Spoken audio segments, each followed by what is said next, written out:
This year marks the 10th year anniversary of the Shawshank Redemption, a film that was nominated for 7 Academy Awards. Since that time, the film has seeped into our culture and our hearts. It is one of the most memorable stories in home video history. It found its audience through television, video, and laserdisc. Within 5 years, the movie became a phenomenon. With me today is the director, Frank Darabont, and two of the film stars, Morgan Freeman and Tim Robbins. I am pleased to have them here. Welcome. Thank you so much, John. Since I've seen you, you have learned to fly. I've learned to fly. Since I've seen you, you've won another Academy Award. My first. You're first. Yeah.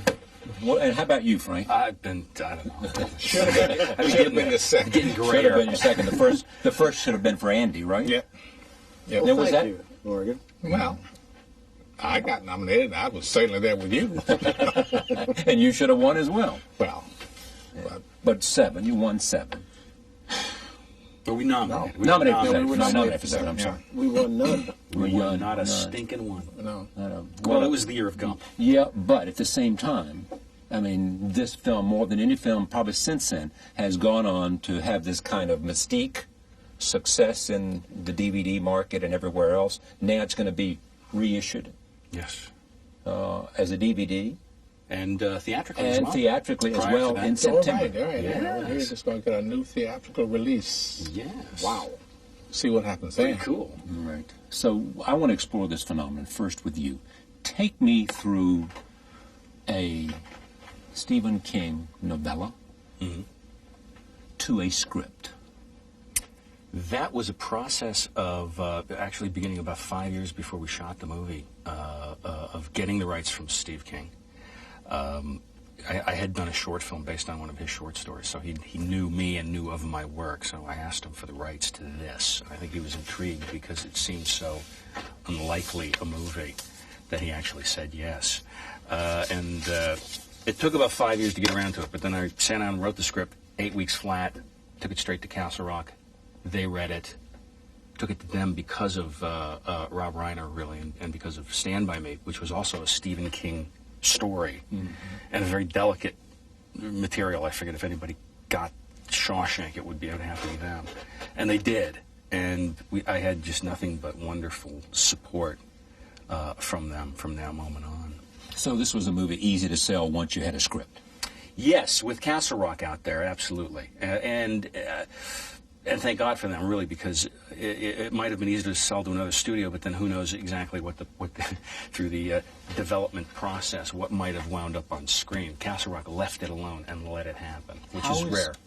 How is the movie, in terms of script, different from the story that Stephen King? For example, Red is an Irish, what else? He's a white Irish guy. White Irish guy. Hey, wait a minute. Wait a minute. He didn't say he was white Irish. He could have been black Irish. Could have been black. Absolutely. Some parts were enhanced. Yes. You killed off some characters that weren't killed off by. Yes, indeed. The Gil Bellows character, the young Tommy character, was not, gotten rid of quite so dramatically as in the film. But these are the screws that you tighten, really, when you adapt a script. The James Whitmore character didn't actually exist in the Steve King story. That became a big thing. It became actually the narrative, the thematic spine, I think, to the narrative was the James Whitmore character, really to be illustrative of the theme and what these guys, the equation these guys were balancing. The Andy character. Yeah. Pretty much what it was. Yes, very close, very close. Although Steve King did describe him as a little guy. Yeah. Is that it? No 6'5" here. No, no. Little guy, white guy. I totally, went opposite. Now, the idea to have the narration from Red, was that there? That was very much a function of the voice that Steve King used to tell the story. It was a first-person narrative. In a sense, the story was narrated by Red, and that voice was so strong and so present in his story that I really couldn't imagine the movie without it. So when I adapted the script, I followed that as my path, and then luckily we had this man's voice. Exactly. We'll get to that later. Yeah, More exactly. about that later. So casting. So you know your script, you know your narration, you know what you want to do with this film. Yeah. You go to him and you send him a script. Yeah. He's your first cast. Yeah. You saw the script. liked it? Loved it. They just sent me the script, and so They didn't say the job is yours. They said, read this. yeah, read this, and I read it. My agent had sent it to me, and I said, "No, this is fabulous." And I said, "Okay, who they want me to play?" He said, "Red." You're kidding. I said, "No, that's the part." Now, why did you say never knew that. you're kidding? That's the whole shebang. That's the movie. Yeah. I mean, that. So why is that Morgan Freeman? drives the whole thing. It sets the tone for it. It's his integrity establishes- that is the core of this movie. Well, it's yeah. Yeah, Frank, am I right or not? Absolutely, yeah. So why were you surprised they wanted you to play that character, or were I'm you? always surprised when they give me a good role. I'm always surprised. Even today, huh? Even today, yeah. You know, it's just, And when you see one, you just say, yeah. I mean, they- you just hug it and you say, just- yeah. I'll do it. Yes. And so you get the script. Yes. And is this as good a script as you've seen? I mean, is this a script that comes along once every generation or once every decade I or would once say every this is something? probably the best script I've ever read. I take credit. I take credit. For what? Bringing him in. You were his idea? He was your idea? Was it? What? Yeah. I've heard this before. Now, I didn't know that. They said you didn't know that until right now? You might have told me. Or you might have forgotten it. Well, he said stuff like that. He's taught me everything I know about acting too. so I never know when to take him seriously. But No, but they did. You know, we caucused and we were and they said, well, so who do you want to play Andy? And they gave me a list of names. That one. Excellent. So, You did. yeah. In other words, he was on the list of names and you said, this is the guy. And why did you think Robbins was right for Andy? Because he's right for just about Everything. anything. Yeah. He's Right. really And and Mystic Rivers is very far from Andy as you can get, I guess. yeah. And you know, they were just actors who you want to do certain things with, and he's the guy. Now, is this the way you operate? You show your lead here, a list of people that might be associated with him, whatever the largeness or the smallness of the role is, and say, tell me how you feel about this? I solicit ideas from everybody around me, and certainly asking the actors who are already committed who else they might have in mind is never These a are bad people idea. we're thinking about. That's what they said. These are people Yeah. we're thinking about. Absolutely. Which one of these would you But feel comfortable the same with? would have been true had Tim been cast first. And You know, I'm sure said we who? were going through the same process, not just as a courtesy, but No, hey, it's what do you part of think? it. Yeah, suppose Morgan's where do name you didn't think fit on the list. Would you have chosen him? oh, absolutely. He better not say it right now. Yeah. What did I tell you when I first met you? No. Yeah, electric company, baby. And how many years have you been hearing that? See, all my life, I don't- But it was really seriously just the script. There's no. You probably wouldn't have had any problem with other studios because the script is just it's a blueprint for great script writing. Yeah. It's really if you're studying script writing, it's the one. Okay, but tell me what that means. I mean, it means the characters and what they say. It all And rolls off the page. The descriptions are great. The visual, with your idea that you get of what it is visually, you get the tone in the writing. You get the character development.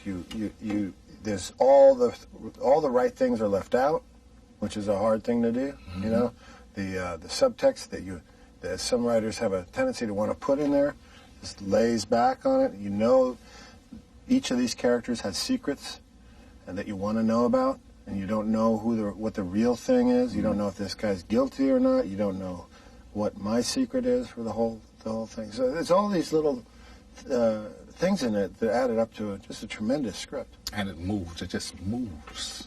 You know, covers what 20 years, 20 years, yeah. and you can tell that amount of time is going. That it's not like, oh well, just a minute ago there was so and so. You know, I mean it has the arc is clear.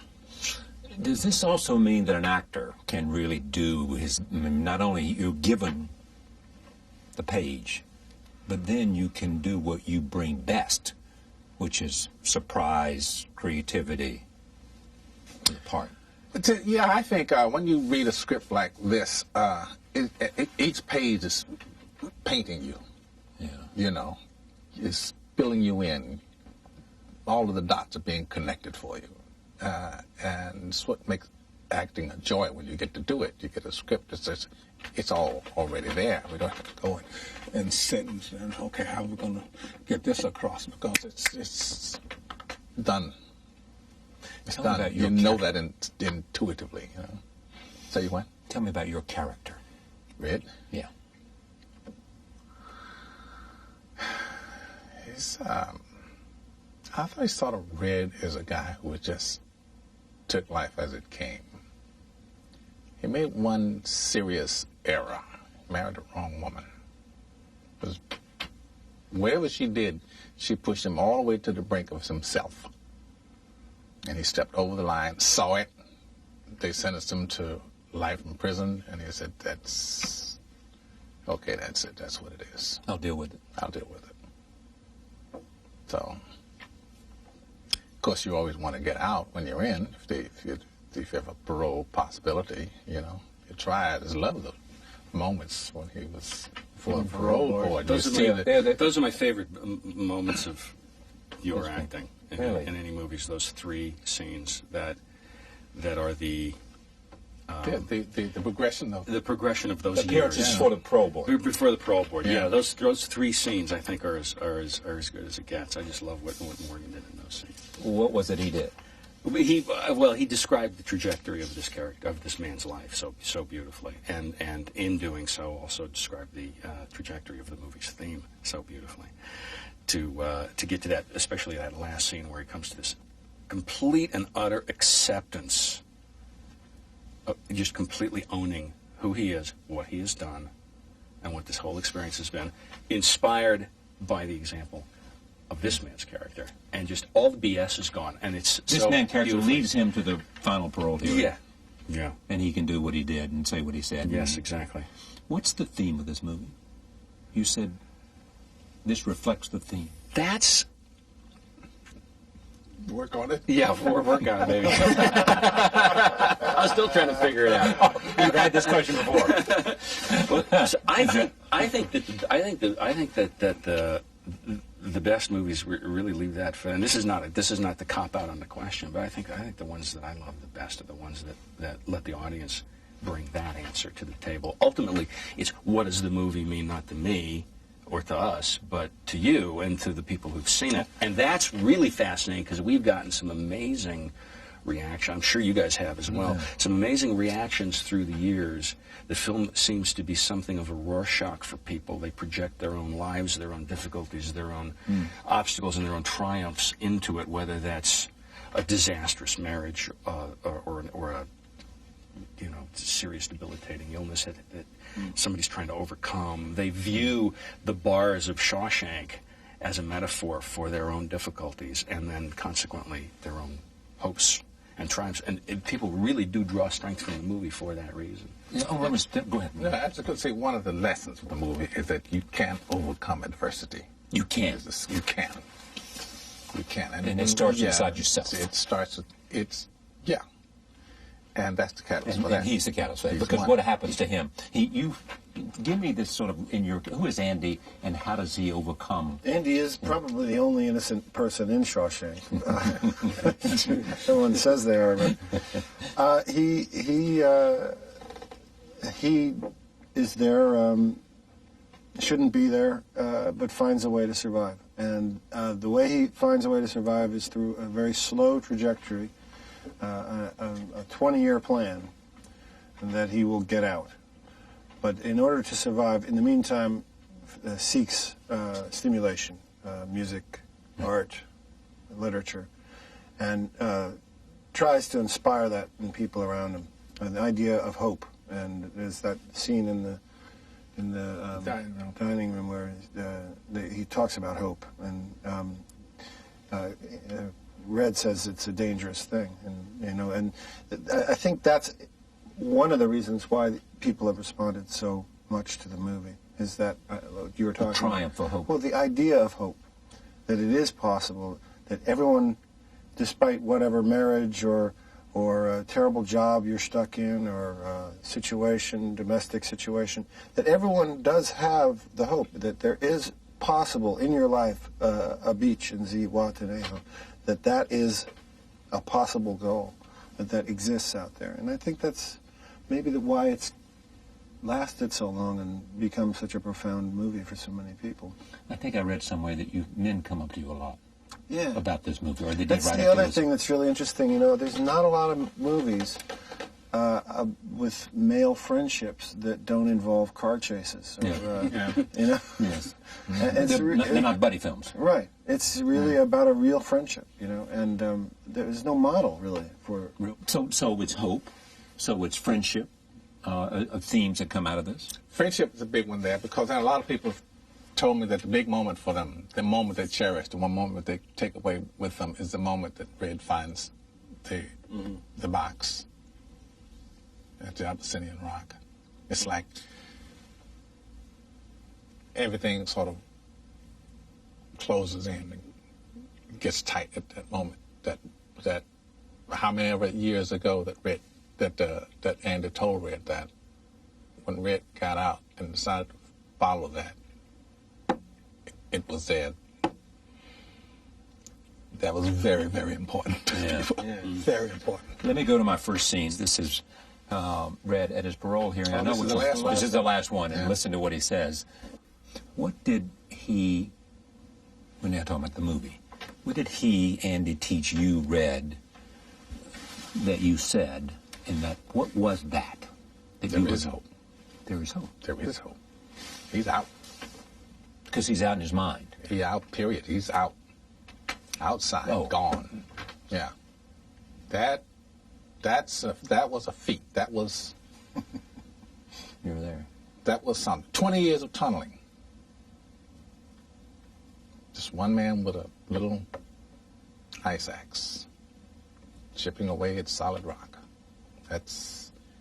To make up your mind to do it, you can do it. How do I know? My friend did it. Your friend did it. I love the effect that has on him in this scene, though. There's a man who's got no more lying left in him. He's got no more masks. That's what I'm saying. I thought that was part of it. And he is so totally... There's a guy who's to some degree already free, because he's been completely liberated, to the point where he can look these guys in the eye and tell them exactly what he thinks. It was just noticing that, and it's just such a beautiful performance there. But did you notice how slow that dolly was? Mm-hmm. That creep in? Yeah. It was just, he started around here, and by the time you had finished, it was here, and it had been about 2 minutes. I don't know. It's very, very difficult. I was That's a very difficult movement. When I was watching that, I thought you were just holding it. I was saying, boy, Frank is just holding that shot. He's going to be there for the entire point. Yeah, but I love when that happens, because when you get to see a performance like that without cuts, where you see the development of the line, where you see it's not manipulated with someone else's emotions, just allow the actor to keep going forward. I love that. It's thrilling for me, those scenes. Scene like between the two of you in the shadow of the shadow of the prison wall, when you guys are talking about Mexico, when you're talking about your dream. Roll tape. Why does he leave then? And was it got word that Brooks had killed himself. Right. He got word that he killed himself outside because he'd been free. Right. And in fact, he was an institutional man. Don't want to hear this kind of stuff. And it's true, you're in here for life. You're in here for life. Hoping you'll get out is a waste of time. Total waste of time. Bring your mind here. Deal. Or you'll go crazy. Oh, you're going to go insane, yeah. But your character has courage. He doesn't seem like a courageous guy when you meet him. He seems like a guy... You don't know who he is. You know he's been victimized by this events that lead him here. Mm-hmm. But up on the roof, an extraordinary scene on the roof, where you could have been pushed over and nobody would have known different. But you live by your wits and by your courage. As a Yeah, character. I think the wits, yes. I'm not so sure about the courage. I think in those moments, like he does that, and there's the moment where he locks himself in the warden's office and plays music and knows he's going to get punished. I think he just needs to feel alive. I think it's that thing that happens in institutionalization where your senses get deadened and you just need to burst out of it and feel alive, to get a beer on the roof. Right. The goals are simple, to get some beers from my buddies and to hear some Mozart. That's after the fact. I think initially this was a desperation not to get thrown off the roof. I tell you what I can do for you. I can do something for you. Right. Well, yeah, I think he knew he was going to propose that. He didn't think he'd be on the ledge so soon. Oh. But I think he knew that he had formulating a a way to yeah, he was gonna propose this plan in order to just, was a very simple goal, but just to feel alive, just to shake it up a little bit.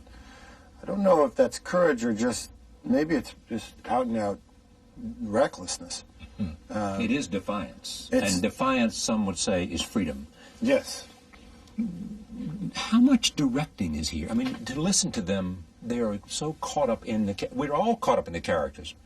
Because it touches our lives and makes us think about things, emotional things that hit the heart, having to do with being alive, having to do with hope, having to do with defiance, having to do with love, friendship,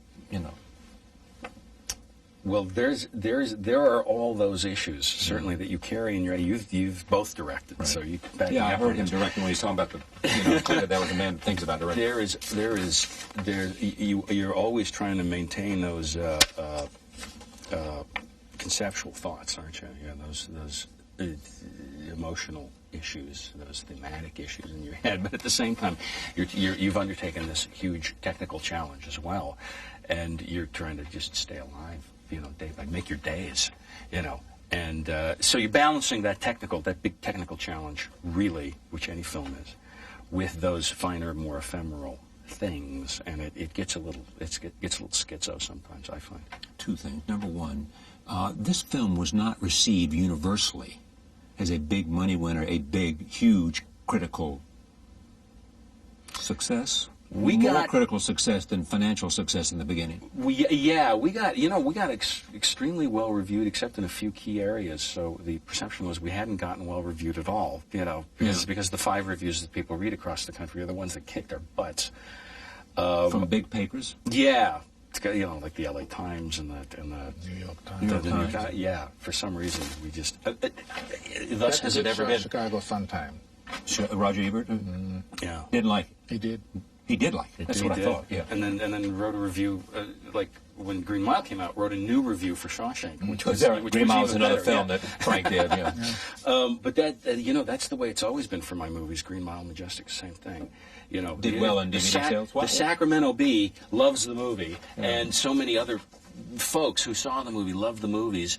But those like key Kenneth Turan in the LA Times hates me, and you just can never get a good review in those very visible places. But that's not the point. The reviews really aren't the point. But is this the what point? What counts is what the public thinks, and there we've had enormous. But did you have it in the beginning? For the people who saw the movie, absolutely. Yeah. No, but word of mouth was good, so they liked it. But they liked it. Were there lots of them? In other words, was the box office success? It's not enough. No. When you have a movie, if you don't get immediate over the first weekend crackle word of mouth that you must see this movie right away. Yeah, if you don't get that right off. There are a lot of people who went and saw it. I remember guys telling me, boy, that was a great movie. I told my wife about it, and she said she didn't want to go see a prison movie. So you don't get, and then there was the problem of the title. Yeah.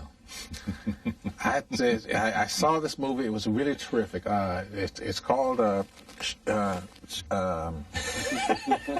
that's it. That's what it did right there.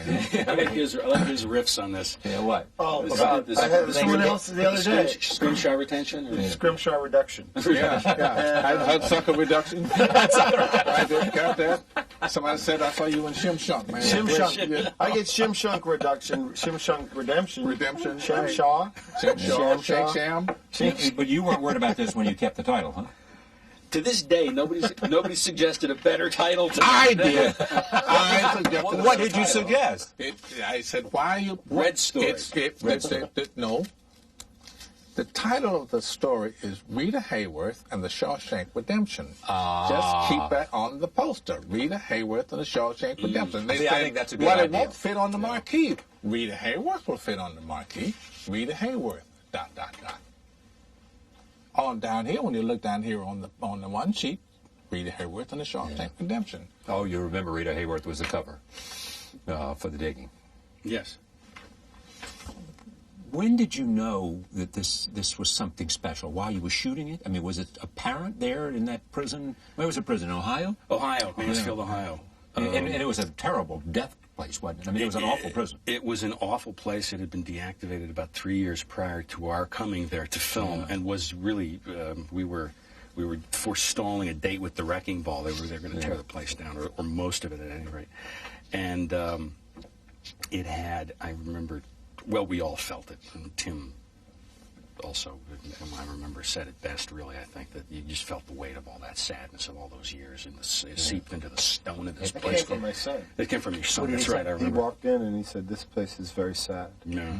And I don't want to be here. And it was seriously palpable, the pain that was in that room. You could really feel it. Cells, very- those very tiny cells, tiny cells. Yeah.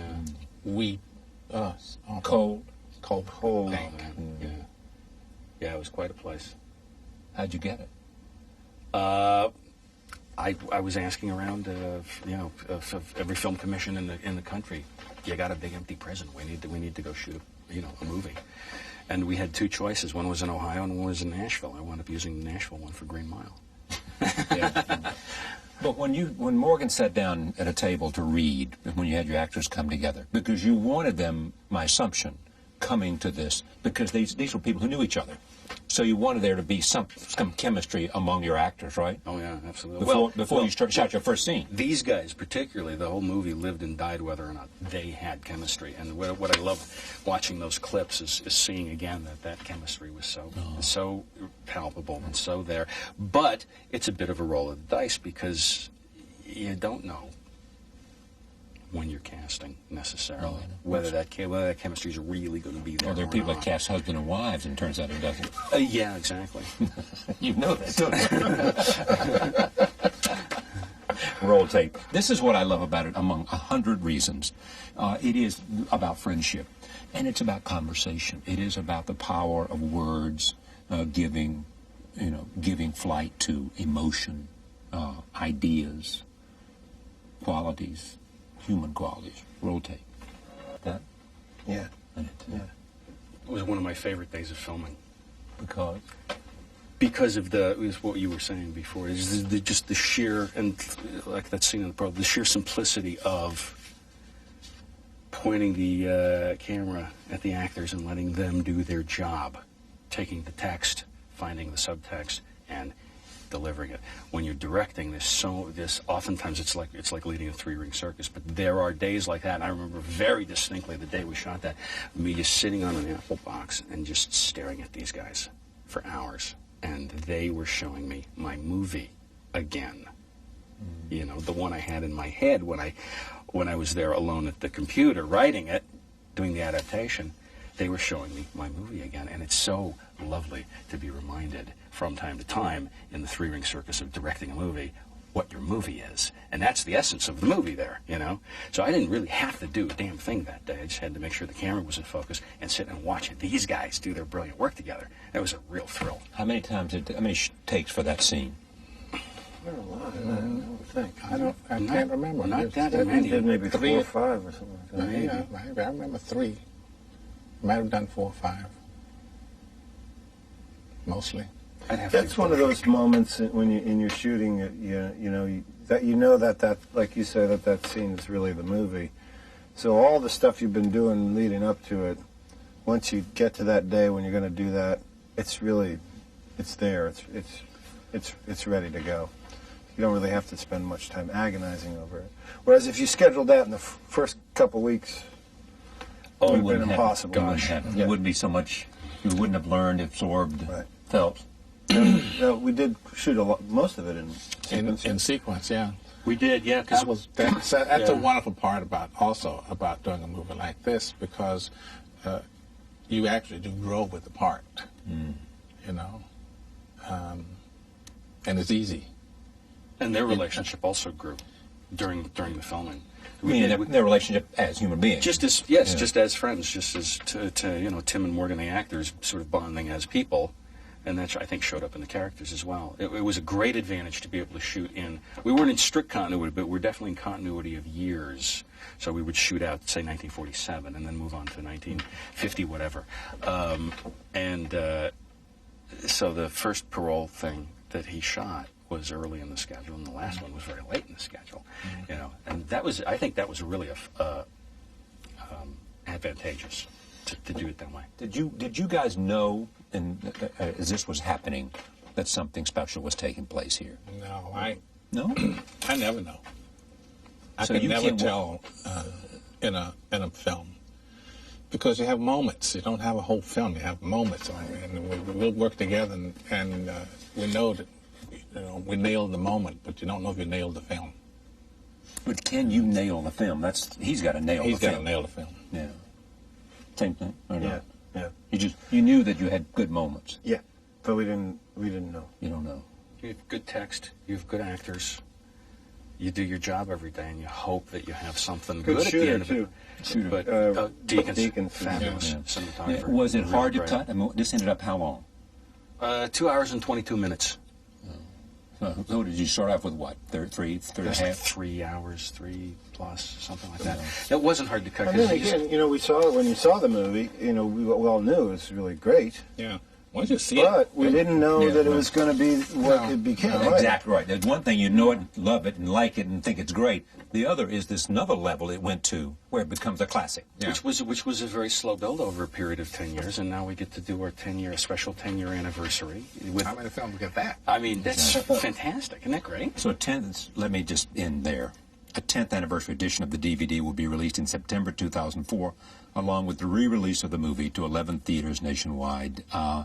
Shawshank Redemption, Castle Rock's entertainment production, directed by Frank and starring Morgan and Tim and wonderful actors, some no longer with us. Congratulations. Thank you. Happy flying. Thank you, Frank. Charlie. Great to see you, as always. Thank you. Thanks, you. Charlie. Shawshank Redemption, 10th anniversary.